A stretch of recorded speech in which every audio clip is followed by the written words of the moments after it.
Hi, ഞാൻ doctor പ്രിയ, Q1 health കെയറിലെ homeopathic ഫിസിഷ്യനാണ്. ഇന്ന് നമ്മുടെ ക്ലിനിക്കിൽ പേഷ്യൻസ് ഒക്കെ വരുമ്പോൾ ചിലപ്പോൾ വയറുവേദനയായിട്ടോ അല്ലെങ്കിൽ മറ്റ് പല കംപ്ലയിൻസിന് വരുമ്പോൾ നമ്മൾ വയറിൻ്റെ സ്കാനിങ്ങിന് വിടാറുണ്ട്. അപ്പോൾ നമ്മൾ യാദൃശ്ചികമായി കാണുന്ന ഒരു ഫൈൻഡിംഗ് ആണ് ഫാറ്റി ലിവർ. 12-13 വയസ്സുള്ള കുട്ടികൾ തൊട്ട് ഏത് പ്രായക്കാരിലും ഇന്ന് ഫാറ്റി ലിവർ കാണുന്നുണ്ട്.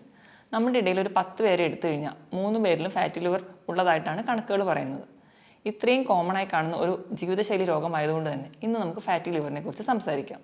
നമ്മുടെ ശരീരത്ത് വലതുവശത്ത് വയറിന് മുകളിൽ വാരിയെല്ലുകളുടെ താഴെ സ്ഥിതി ചെയ്യുന്ന ഒരു ഓർഗനാണ് കരൾ. നമ്മുടെ ശരീരത്തിലെ ഏറ്റവും വലിയ ഗ്രന്ഥിയാണ്. ഒരു ആരോഗ്യമുള്ളൊരു മനുഷ്യൻ്റെ ശരീരഭാരത്തിൻ്റെ 2% കരളിൻ്റെ തൂക്കമായിട്ടാണ് കണക്കാക്കപ്പെടുന്നത്. നമ്മുടെ ശരീരത്തിൽ ഭക്ഷണത്തെ ദഹിപ്പിക്കാനായിട്ടുള്ള പിത്തരസം ഉൽപ്പാദിപ്പിക്കുന്നത് കരളിലാണ്. അതുപോലെ തന്നെ നമ്മുടെ ശരീരത്തിലുള്ള വൈറ്റമിനെ സ്റ്റോർ ചെയ്യുന്നതും അതുപോലെ നമ്മുടെ ശരീരത്തിൽ ഉണ്ടാകുന്ന ടോക്സിൻസിനെയൊക്കെ മെറ്റബോളൈസ് ചെയ്ത് മാലിന്യങ്ങളെ പുറന്തള്ളുന്നതും ലിവറിൻ്റെ ഫങ്ഷൻസ് മൂലമാണ്. അതുപോലെ നമ്മുടെ ശരീരത്തിൽ കൊളസ്ട്രോൾ ഉൽപ്പാദിപ്പിക്കുന്നതും ലിവറിൻ്റെ സഹായത്തോടെയാണ്. നമ്മുടെ ശരീരത്തോട് ഏറ്റവും കോപ്പറേറ്റ് ചെയ്യുന്നതും നമ്മുടെ ശരീരത്തോട് ഏറ്റവും സ്നേഹമുള്ള ഒരു ഓർഗൻ ലിവറാണ്. അതെന്തുകൊണ്ടെന്നാൽ നമ്മുടെ ലിവറിന് എന്തെങ്കിലും ചെറിയ ഇൻഫെക്ഷൻസ് ഒക്കെ വന്നു കഴിഞ്ഞാൽ നമ്മൾ ആ ഇൻഫെക്ഷൻസ് മാറ്റിയ ലിവർ തന്നെ സുഖപ്പെടുത്താൻ വേണ്ടി ശ്രമിക്കും. മിക്ക രോഗങ്ങളും ലക്ഷണങ്ങളൊന്നും കൂടാതെ അത് സ്വന്തം തന്നെ ചികിത്സിക്കും. അതുപോലെ തന്നെ നമ്മുടെ ലിവർ ഒരു അസുഖം വന്ന് പകുതി മുറിച്ച് മാറ്റിയാലും അതിന് സ്വന്തം പ്രോഗ്രസ് ചെയ്ത് വർക്ക് ചെയ്യാനുള്ള ഒരു കഴിവ് ലിവറിനുണ്ട്. അതുകൊണ്ട് തന്നെയാണ് നമ്മൾ ഇന്ന് ലിവർ ട്രാൻസ്പ്ലാന്റേഷനൊക്കെ സുഖകരമായിട്ട് നടത്തുന്നത്. ഇനി നമുക്ക് വിഷയത്തിലേക്ക് വരാം. എന്താണ് ഫാറ്റി ലിവർ? നമ്മുടെ ലിവറിൻ്റെ കോശങ്ങളിൽ കൊഴുപ്പടിയുന്ന അവസ്ഥയാണ് ഫാറ്റി ലിവർ. ചെറിയ തോതിലുള്ള കൊഴുപ്പൊക്കെ അടിയുന്നത് സാധാരണമാണ്. പക്ഷെ നമ്മുടെ കരളിൻ്റെ ഭാരത്തിനേക്കാളും ഒരു 5-10% കൊഴുപ്പ് അടിയുമ്പോഴാണ് നമ്മൾ ഫാറ്റി ലിവർ എന്ന കണ്ടീഷനിലോട്ട് പോകുന്നത്. ഇത് തന്നെ നമ്മൾ വേണ്ട രീതിയിലൊന്നും ശ്രദ്ധിക്കാതിരുന്നു കഴിഞ്ഞാൽ അത് ഒരു കംപ്ലീറ്റ് ലിവർ ഫെയിലിയറിലോട്ട് പോകും. ഇനി എന്തുകൊണ്ടൊക്കെയാണ് ഫാറ്റി ലിവർ ഉണ്ടാകുന്നത് നോക്കാം. ഏറ്റവും പ്രധാനപ്പെട്ട കാരണം മദ്യപാനമാണ്. ഇങ്ങനെ ഉണ്ടാകുന്ന ഫാറ്റി ലിവറെ നമ്മൾ ആൽക്കഹോളിക് ഫാറ്റി ലിവർ എന്നാണ് പറയുന്നത്. നമ്മൾ കഴിക്കുന്ന മദ്യം അത് നമ്മുടെ ലിവറിൽ എത്തുകയും അത് ആൽക്കഹോൾ നമ്മൾ അസറ്റാൽഡിഹൈഡ് എന്ന് പറയുന്ന ഒരു കോമ്പൗണ്ടായിട്ട് കൺവേർട്ട് ചെയ്യും. ഈ അസറ്റാൽഡിഹൈഡ് വിഘടിച്ച് അസറ്റേറ്റ് ആവും. ഈ അസറ്റേറ്റ് വീണ്ടും വിഘടനം സംഭവിച്ച് വാട്ടറായും കാർബൺ ഡൈ ഓക്സൈഡ് ആയിട്ടാണ് നമ്മുടെ ശരീരത്തിൽ നിന്ന് പുറന്തള്ളുന്നത്.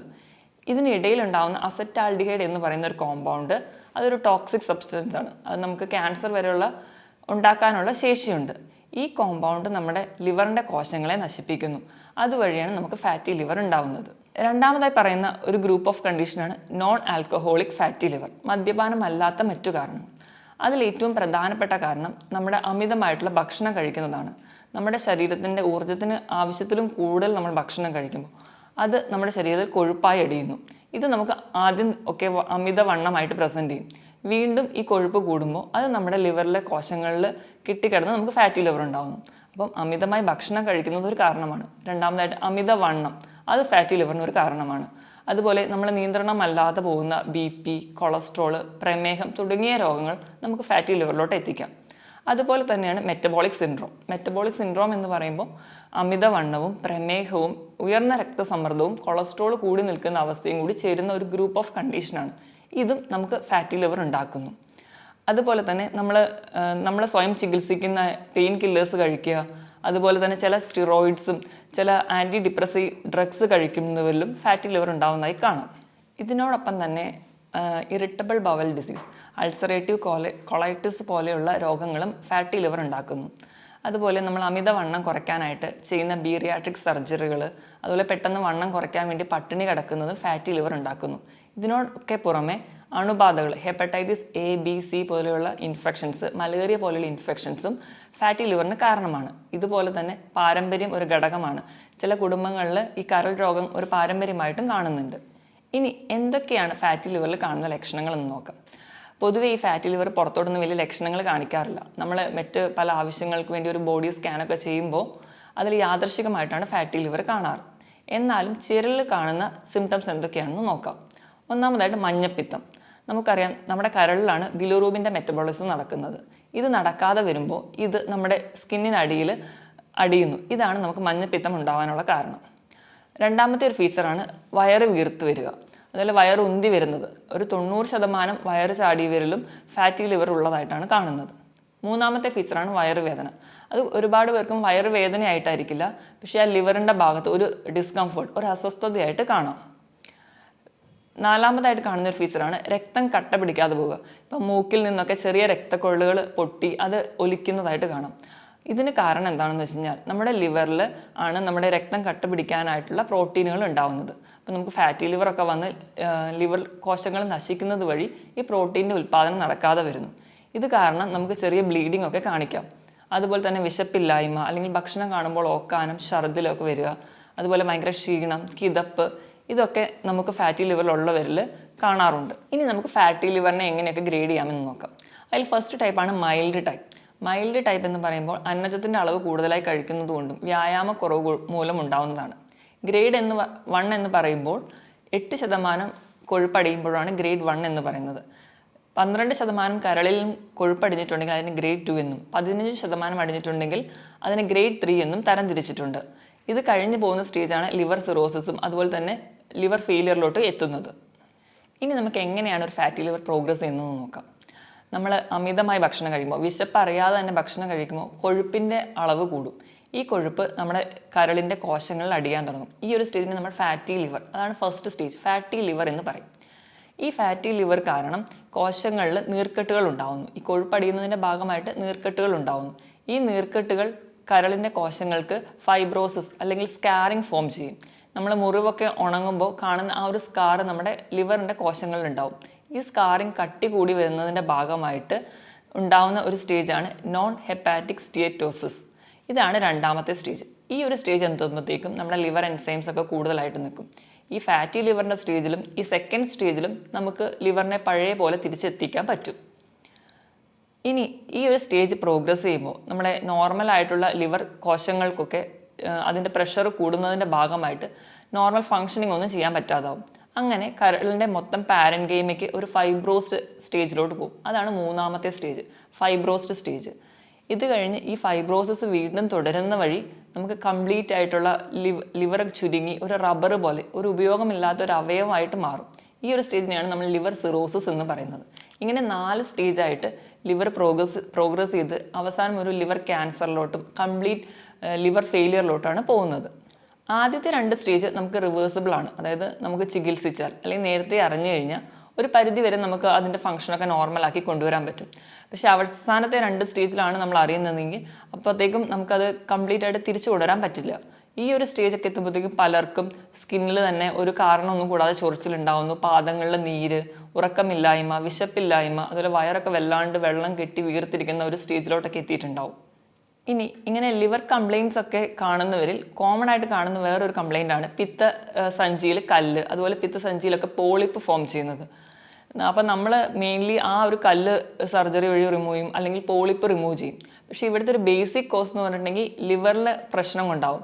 അപ്പോൾ ഇങ്ങനെയൊക്കെ ഉള്ള രോഗികൾ ആദ്യം അവർക്ക് ഫാറ്റി ലിവർ ഉണ്ടോ അല്ലെങ്കിൽ ലിവർ കംപ്ലയിൻറ്റ്സ് ഒക്കെ ഉണ്ടെങ്കിൽ അതിനെ വേണം കൺട്രോൾ ചെയ്യാൻ. അതിന് വേണ്ടിയിട്ട് വേണം നമ്മുടെ ഡയറ്റും അല്ലെങ്കിൽ നമ്മുടെ എക്സസൈസൊക്കെ ചാർട്ട് ചെയ്യാൻ. ഇനി നമുക്ക് എങ്ങനെയൊക്കെ ഫാറ്റി ലിവർ കണ്ടുപിടിക്കാം എന്നറിയാം. നമ്മൾ പറഞ്ഞ പോലെ നേരത്തെ യാദൃശ്ചികമായിട്ടാണ് കാണുന്നത്. അപ്പോൾ ഇങ്ങനത്തെ വയറൊക്കെ വീർത്ത് വരുന്നവരാണെങ്കിലും അല്ലെങ്കിൽ എന്തെങ്കിലും പാരമ്പര്യമായിട്ടുള്ളവർക്കും അല്ലെങ്കിൽ മദ്യപാനികളൊക്കെ ഇടയ്ക്കിടയ്ക്ക് വയറിൻ്റെ സ്കാൻ ചെയ്ത് നോക്കുന്നത് നല്ലതാണ്. വയറിൻ്റെ സ്കാൻ ചെയ്യുമ്പോൾ ആ ലിവറിൻ്റെ സൈസ് കൂടി നിൽക്കുന്നതായിട്ട് കാണാം. രണ്ടാമതായിട്ട് നമുക്ക് ലിവർ ഫംഗ്ഷൻ ടെസ്റ്റ് ചെയ്യാം. അപ്പം നമുക്കൊരു ഹെപ്പാറ്റിക് സ്റ്റേജിലൊക്കെയാണ് നിൽക്കുന്നതെങ്കിൽ ലിവർ എൻസൈംസ് ആയിട്ടുള്ള SGOT, SGPT-ൻ്റെയൊക്കെ വാല്യൂ കൂടുതലായിട്ട് നിൽക്കുന്നത് കാണാം. മൂന്നാമതായിട്ട് നമുക്ക് എന്തെങ്കിലും എൻഡോസ്കോപ്പികൾ ചെയ്യാം. എൻഡോസ്കോപ്പി ചെയ്യുന്നത് വഴി നമുക്ക് വേറെ എന്തെങ്കിലും കോംപ്ലിക്കേഷൻസിലോട്ട് ഈ ഫാറ്റി ലിവർ എത്തിയോ എന്നറിയാം. ഈ ഫാറ്റി ലിവർ ആണ് എന്ന് ഉറപ്പിക്കാൻ വേണ്ടി നമ്മൾ ചെയ്യുന്നതാണ് ബയോപ്സി. പക്ഷേ ബയോപ്സി എപ്പോഴും നമ്മൾ ചെയ്യാറില്ല. വേറെ ഒരു കോംപ്ലിക്കേഷൻസ് ഒക്കെ എന്തെങ്കിലും ഉണ്ടെങ്കിലോ അല്ലെങ്കിൽ വേറെ ഒരു കണ്ടീഷൻ സസ്പെക്ട് ചെയ്യുന്ന ഒരു കേസിൽ മാത്രമേ നമ്മൾ ബയോപ്സിക്ക് വിടാറുള്ളൂ. അല്ലെങ്കിൽ ബയോപ്സി കൊണ്ട് ഒരുപാട് പാർശ്വഫലങ്ങൾ ഉണ്ടാകുന്നത് കൊണ്ടാണ് കോമൺ ആയിട്ട് അങ്ങ് ബയോപ്സി ചെയ്യാത്തത്. ഇനി നമുക്ക് എങ്ങനെയൊക്കെയാണ് ഫാറ്റി ലിവറിനെ മാനേജ് ചെയ്യാൻ നോക്കാം. പൊതുവേ നമ്മൾ ഇന്ത്യക്കാർക്ക് ഈ ലിവറിൻ്റെ ആരോഗ്യം കുറച്ച് കുറവാണ്. അതോടൊപ്പം തന്നെ തെറ്റായ ഭക്ഷണ രീതിയും ചിട്ടയില്ലാത്ത ജീവിതശൈലിയാണ് നമുക്ക് ഇങ്ങനെ ഫാറ്റി ലിവർ അല്ലെങ്കിൽ മറ്റ് ലിവർ രോഗങ്ങളോ ഉണ്ടാക്കുന്നത്. അപ്പോൾ നമുക്ക് ആദ്യം തന്നെ നമ്മുടെ ജീവിതശൈലിയിലാണ് മാറ്റം വരുത്തേണ്ടത്. അപ്പോൾ ഒന്നാമതായിട്ട് ഇപ്പോൾ നമുക്ക് ഫാറ്റി ലിവർ ഉണ്ട് എന്ന് അറിഞ്ഞു കഴിഞ്ഞാൽ നമ്മൾ സ്വയം ചികിത്സിക്കാതെ ഇരിക്കുകയാണ് ചെയ്യേണ്ടത്. നമ്മൾ എത്രയും പെട്ടെന്ന് ഒരു ഫിസിഷ്യനെ കാണുക. അപ്പം അവർ പറയുന്ന രീതിയിൽ നമ്മുടെ ഫുഡും അല്ലെങ്കിൽ നമ്മുടെ വ്യായാമമൊക്കെ ചിട്ടയാക്കുക. അതുവഴി നമുക്കൊരു പരിധി വരെ ഈ ലിവർ കംപ്ലയിൻറ്റ്സ് ഒക്കെ പ്രോഗ്രസ് ചെയ്യുന്നത് തടയാൻ പറ്റും. രണ്ടാമതായിട്ട് നമ്മൾ ആവശ്യമില്ലാതെ മരുന്ന് കഴിക്കുക. അപ്പോൾ എന്തെങ്കിലും ചെറിയ പെയിനൊക്കെ വരുമ്പോഴും നമ്മൾ ഡോക്ടറെ ഒന്നും കാണാതെ സ്വന്തമായിട്ട് പെയിൻ കില്ലേഴ്സ് കഴിക്കുന്നവരിൽ ലിവർ കംപ്ലയിൻറ്റ്സ് കൂടുതലായിട്ട് നിൽക്കുന്നത് കാണാം. അതുപോലെ തന്നെ സ്റ്റിറോയിഡ്സും അതുപോലെ ചില സൈക്യാട്രിക് ഡ്രഗ്സും ചില ഹാർട്ട് കംപ്ലയിൻസിന് കഴിക്കുന്ന മെഡിസിൻസ് ഒക്കെ കഴിക്കുന്നവർക്ക് ഫാറ്റി ലിവറിനുള്ള ചാൻസ് കൂടുതലാണ്. അപ്പോൾ ഇങ്ങനെയുള്ളവർ ഇങ്ങനെ മെഡിസിനൊക്കെ കഴിക്കുന്നവരാണെങ്കിൽ ഇടയ്ക്കിടയ്ക്ക് LFT ചെക്ക് ചെയ്യുന്നത് വഴി നമുക്ക് ഇങ്ങനെ ഫാറ്റി ലിവർ ഉണ്ടോ അല്ലെങ്കിൽ അത് പ്രോഗ്രസ് ചെയ്യുന്നോ എന്നൊക്കെ അറിയാൻ പറ്റും. ഇനി മൂന്നാമതായിട്ട് ഇപ്പം ഡയബറ്റീസ് ഉള്ളവരും അതുപോലെ കൊളസ്ട്രോൾ ഒക്കെ ഉള്ളവരാണെങ്കിൽ മാക്സിമം അത് കൺട്രോൾ ചെയ്യാൻ നോക്കുക. സ്വയം ചികിത്സിക്കാതെ തന്നെ നമുക്ക് വേണ്ട രീതിയിൽ കറക്റ്റായിട്ട് മെഡിസിൻ ഫോളോ ചെയ്യുക. അത് കൺട്രോൾ ചെയ്യുന്നത് വഴി നമുക്ക് ഇൻസുലിൻ റെസിസ്റ്റൻസ് ഒക്കെ കൺട്രോൾ ചെയ്യാൻ പറ്റും. അങ്ങനെ ഇൻസുലിൻ റെസിസ്റ്റൻസ് കൺട്രോൾ ചെയ്യുന്നതുകൊണ്ട് തന്നെ നമ്മുടെ ഗ്ലൂക്കോസിൻ്റെയും കൊളസ്ട്രോളിൻ്റെയും ഒക്കെ മെറ്റബോളിസം പ്രോപ്പറായിട്ട് നടക്കും. അതുവഴി നമുക്ക് ഫാറ്റി ലിവറിനെ പ്രിവെൻറ്റ് ചെയ്യാൻ പറ്റും. ഇനി അടുത്തതായിട്ട് ഇപ്പം ഇറിറ്റബിൾ ബവൽ ഡിസീസ് അതൊക്കെ ഉള്ളവരാണെങ്കിൽ നമ്മൾ നേരത്തെ തിരിച്ചറിയുകയാണെങ്കിൽ അതിന് വേണ്ട ചികിത്സ നേടുക. അതുവഴി നമുക്ക് ആ ഒരു കോംപ്ലിക്കേഷൻ മൂലമുണ്ടാകുന്ന ഫാറ്റി ലിവറിനെ തടയാൻ പറ്റും. മദ്യപാനം, പുകവലി പോലെയുള്ള ദുശ്ശീലങ്ങളുള്ളവരാണെങ്കിൽ അത് ആദ്യം നിർത്തുക. അപ്പോൾ മദ്യപിക്കുന്നവരിലാണെങ്കിൽ അസറ്റാൽഡിഹൈഡ് എന്ന് പറയുന്നൊരു കോമ്പൗണ്ട് ഉണ്ടാകുന്നതെന്ന് നമ്മൾ പറഞ്ഞല്ലോ, അത് നമ്മുടെ ലിവർ സെൽസിനെ പിന്നെയും നശിപ്പിക്കും. അത് നമുക്ക് നമ്മുടെ കണ്ടീഷൻസ് വേഴ്സൺ ചെയ്യുകയുള്ളൂ. അതുകൊണ്ട് മദ്യപാനം ആദ്യമേ നിർത്തുക. ഇനി പുകവലി, അത് നമ്മൾ ഡയറക്റ്റായിട്ട് പുകവലിക്കുന്നില്ലെങ്കിലും അത് ശ്വസിക്കുന്നത് വഴിയും നമുക്ക് ഈ കണ്ടീഷൻ ഫാറ്റി ലിവറൊക്കെ ഉള്ളവർക്കാണെങ്കിൽ അത് കൂടുതൽ വേഴ്സൺ ചെയ്യുന്നതായി കാണാം. അതുപോലെ ഈ പുകവലിക്കുന്നവരിൽ കൂടുതലായിട്ട് ക്യാൻസർ രോഗങ്ങൾ കൂടുതലായി കാണുന്നുണ്ട്. അതുകൊണ്ട് അത് എത്രയും പെട്ടെന്ന് നിർത്തുന്നതാണ് നല്ലത്. ഇതിനോടൊപ്പം തന്നെ ഫാറ്റി ലിവറിന് വലിയൊരു കാരണമാണ് അമിതവണ്ണം. അപ്പോൾ അങ്ങനെയുള്ളവരാണെങ്കിൽ വെയിറ്റ് കുറയ്ക്കാൻ ശ്രദ്ധിക്കുക. അതിനുവേണ്ടി ഉടനെ ബീരിയാട്രിക് സർജറിയോ അല്ലെങ്കിൽ പെട്ടെന്ന് പട്ടിണി കിടന്ന് വെയിറ്റ് കുറയ്ക്കുന്നത് ചെയ്യാതെ ഒരു 6 മുതൽ 10 മാസം കൊണ്ട് നമ്മുടെ ശരീരത്തിൻ്റെ വെയിറ്റ് ഒരു മാസം ഒരു 2 കിലോ വെച്ച് കുറയുന്ന രീതിയിൽ ചെറിയ തോതിൽ വെയിറ്റ് കുറയ്ക്കാൻ വേണ്ടി ശ്രദ്ധിക്കുക. അതിനുവേണ്ടി കൃത്യമായിട്ട് വ്യായാമം ചെയ്യുക. ആഴ്ചയിൽ ഒരു 5 ദിവസമെങ്കിലും ദിവസവും ഒരു 45 മിനിറ്റ് മുതൽ ഒരു 1 മണിക്കൂർ വരെ കൃത്യമായിട്ട് വ്യായാമം ചെയ്യുക. ഏറ്റവും നല്ല എക്സസൈസ് എന്ന് പറയുന്നത് സൈക്ലിംഗ് അതുപോലെ സ്വിമ്മിങ് ഒക്കെയാണ്. അതുപോലെ തന്നെ നമ്മൾ സ്പീഡിൽ കൈ വീശി നടക്കുക, നമ്മുടെ ഹാർട്ട് റേറ്റ് കൂടുന്ന തരത്തിലുള്ള എക്സസൈസുകളും നല്ലതാണ്. ഇങ്ങനെ നമുക്ക് അണുബാധകളും നമുക്ക് ഫാറ്റി ലിവർ ഉണ്ടാക്കും. അപ്പോൾ ഇത് തടയാൻ വേണ്ടിയിട്ട് നമ്മൾ സ്വയം സുരക്ഷിതരാണെന്ന് ഉറപ്പുവരുത്തണം. അതിനായിട്ട് നമ്മൾ ഷേവിങ് സെറ്റ് അതുപോലെ സിറിഞ്ച്, ബ്ലേഡ് ഇതൊക്കെ ഷെയർ ചെയ്യാതിരിക്കുക. അതുപോലെ ടാറ്റു ഒക്കെ എടുക്കുന്നവരാണെങ്കിൽ അത് ശ്രദ്ധിക്കുക. അതുപോലെ സെക്ഷലി ട്രാൻസ്മിറ്റഡ് ആയിട്ടുള്ള ഡിസീസസ് വരാതിരിക്കാൻ വേണ്ടിയിട്ട് നമ്മൾ ലൈംഗിക ബന്ധം സുരക്ഷിതമാണെന്ന് ഉറപ്പുവരുത്തണം. അതിന് വേണ്ടിയിട്ട് നമ്മൾ ഹെപ്പറ്റൈറ്റിസ് B വാക്സിനേഷൻ എടുക്കുന്നത് നല്ലതാണ്. ഇതുവഴി നമുക്ക് ഫാറ്റി ലിവർ പോലെ ഉണ്ടാകുന്ന രോഗങ്ങളെ തടയാൻ പറ്റും. ഇതോടൊപ്പം തന്നെ ഒരു 2 ലിറ്ററോളം വെള്ളം ദിവസവും കുടിക്കാൻ വേണ്ടി നമ്മൾ ശ്രദ്ധിക്കണം. ഇനി നമുക്ക് ഭക്ഷണത്തിലൂടെ എങ്ങനെ നമുക്ക് ഫാറ്റി ലിവർ മാനേജ് ചെയ്യാൻ നോക്കാം. ആദ്യം എന്തൊക്കെ ഭക്ഷണം നമ്മൾ അവോയ്ഡ് ചെയ്യണം നോക്കണം. പ്രധാനമായിട്ടും നമ്മൾ ഭക്ഷണത്തിൽ കുറയ്ക്കേണ്ടത് കാർബോഹൈഡ്രേറ്റ്, അന്നജത്തിൻ്റെ അളവ് കുറയ്ക്കുക. അതുപോലെ മധുരം, ഉപ്പ് പൂർണ്ണമായും കുറയ്ക്കാൻ ശ്രദ്ധിക്കുക. അതുപോലെ തന്നെ പ്രോസസ്ഡ് ഫുഡുകൾ, മൈദ അടങ്ങിയതും അതുപോലെ പിസ്സ പോലെയുള്ള ഫാസ്റ്റ് ഫുഡുകൾ, അതുപോലെ റിഫൈൻഡ് ആയിട്ടുള്ള ഭക്ഷണങ്ങൾ, അതുപോലെ എണ്ണയിൽ വറുത്തതും പൊരിച്ചതുമായിട്ടുള്ള ഭക്ഷണങ്ങൾ പൂർണ്ണമായും ഒഴിവാക്കാൻ വേണ്ടി ശ്രദ്ധിക്കുക. ഇപ്പം നമ്മൾ പാല് കുടിക്കുന്നവരൊക്കെ ആണെങ്കിൽ പാലിൻ്റെ പാട മാറ്റിയിട്ട് വേണം കഴിക്കാൻ. അതുപോലെ തൈര് ഉപയോഗിക്കുമ്പോൾ വെണ്ണ മാറ്റിയിട്ട് പച്ച മോരായിട്ട് ഉപയോഗിക്കാൻ വേണ്ടി ശ്രദ്ധിക്കുക. അതുപോലെ റെഡ് മീറ്റ് പൂർണ്ണമായിട്ട് ഒഴിവാക്കുക. റെഡ് മീറ്റ് എന്ന് പറയുമ്പോൾ ബീഫ് അതുപോലെ പോർക്ക് പോലെയുള്ള ഇറച്ചികൾ പൂർണ്ണമായും ഒഴിവാക്കുക. ഇനി നമുക്ക് എന്തൊക്കെ കഴിക്കാമെന്ന് നോക്കാം. മെയിൻലി നമ്മൾ കഴിക്കാൻ ഏറ്റവും നല്ലതെന്ന് പറഞ്ഞാൽ വെജിറ്റബിൾസും ഫ്രൂട്ട്സും കൂടുതലായിട്ട് കഴിക്കുക. അപ്പോൾ നമ്മുടെ ശരീരത്തിൽ വേണ്ട ഫൈബേഴ്സൊക്കെ കൂടുതലായിട്ട് ചെല്ലും. അപ്പോൾ നമ്മുടെ ദഹനമൊക്കെ പ്രോപ്പറായിട്ട് നടക്കാനും സഹായിക്കും. അതുപോലെ തന്നെ നമ്മൾ പ്രധാനമായും പറയുന്ന 3 ഭക്ഷണങ്ങൾ എന്ന് പറയുന്നത് ഒന്ന് കോഫിയാണ്. കോഫി, അതിൽ ബ്ലാക്ക് കോഫിയാണ്. പാലൊന്നും ഉപയോഗിക്കാതെ മധുരം കുറച്ച് കഴിക്കുന്ന കോഫി ലിവർ ഡിസീസിന് നല്ലതാണ്. രണ്ടാമതായിട്ട് വൈറ്റമിൻ സി മെയിൻലി നാരങ്ങ, ഓറഞ്ച് മുതലായ ഫ്രൂട്ട്സ്. വൈറ്റമിൻ ഇ സപ്ലിമേഷൻ നല്ലതാണ്. അതിനുവേണ്ടി നമുക്ക് വാൽനട്ട്, കാഷ്യൂ ഒക്കെ കൂടുതലായിട്ടും കഴിക്കാം. ഇതുപോലെ തന്നെ കൂടുതലും ഇലക്കറികൾ ലിവറിന് വളരെ നല്ലതാണ്. ഇലക്കറികൾ തന്നെ നമുക്ക് സുലഭമായി കിട്ടുന്ന ചീര, മുരിങ്ങയില, അതുപോലെ കറിവേപ്പില ഇതൊക്കെ നല്ലതാണ്. അതുപോലെ തന്നെ ലിവറിന് ഏറ്റവും നല്ലതാണ് cruciferous vegetables, cabbage, cauliflower, broccoli തുടങ്ങിയ പച്ചക്കറികളും വളരെ നല്ലതാണ്. അതുപോലെ നമ്മളെപ്പോഴും ഉപയോഗിക്കുമ്പം റിഫൈൻഡ് ഓയിൽ ഉപയോഗിക്കാതിരിക്കുക. റിഫൈൻഡ് ഓയിൽ എന്ന് പറയുമ്പോൾ പാം ഓയിലും സൺഫ്ലവർ ഓയിലൊക്കെ. അൺറിഫൈൻഡ് ആയിട്ടുള്ള ഓയിലുകൾ, നമ്മുടെ വെളിച്ചെണ്ണ അതുപോലെ ഒലിവ് ഓയിലൊക്കെ കൂടുതലായിട്ട് ഉപയോഗിക്കാൻ ശ്രദ്ധിക്കുക. അതുപോലെ നമ്മൾ കൊഴുപ്പ് കഴിക്കുമ്പോൾ നമ്മുടെ അയല, മത്തി, ചൂര പോലെയുള്ള മീനുകളിലെ പോളി അൺസാച്ചുറേറ്റഡ് ആയിട്ടുള്ള ഫാറ്റ് അടങ്ങിയ ഭക്ഷണങ്ങൾ കഴിക്കാൻ കൂടുതലായിട്ട് ശ്രദ്ധിക്കുക. ഇങ്ങനെയൊക്കെ ചിട്ടയായ ഭക്ഷണ രീതിയിലൂടെയും കൃത്യമായ വ്യായാമത്തിലൂടെയും നമുക്ക് ലിവറിൻ്റെ ആരോഗ്യം മെച്ചപ്പെടുത്താവുന്നതേ ഉള്ളൂ. ഇതോടൊപ്പം തന്നെ തുടക്കത്തിലൊക്കെ അറിയുകയാണെങ്കിൽ ഹോമിയോപ്പതിയിൽ ഫലപ്രദമായ ചികിത്സയും ലഭ്യമാണ്. മറ്റൊരു ഹെൽത്ത് ടോപ്പിക്കുമായിട്ട് വീണ്ടും കാണുന്നത് വരെ നന്ദി.